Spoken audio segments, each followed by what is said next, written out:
I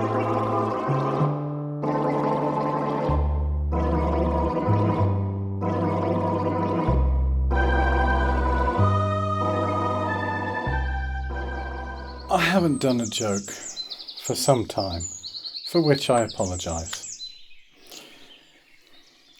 But I've been busy. So, to compensate, I have two jokes for you today. The first joke works if you say it's about a priest or about a lawyer. The same joke works just as well. But we're in Poland, so let's make it a priest. It's really a riddle, a question. You have to solve it. The question is very simple.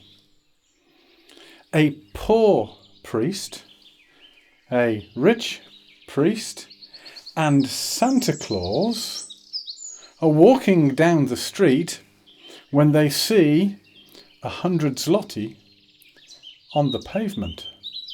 Now, one of them picks it up, but the question is, which one and why?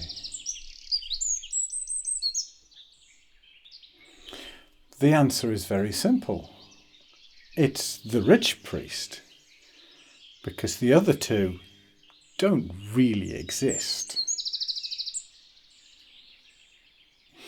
Okay, now, just in case that didn't get me in enough trouble, here's a second one. A virus walks into a bar. The barman looks at the virus and says, "Who are you and how did you get here?" The virus replies, "Flu." If you're enjoying these, then please, this is YouTube. You know what to do.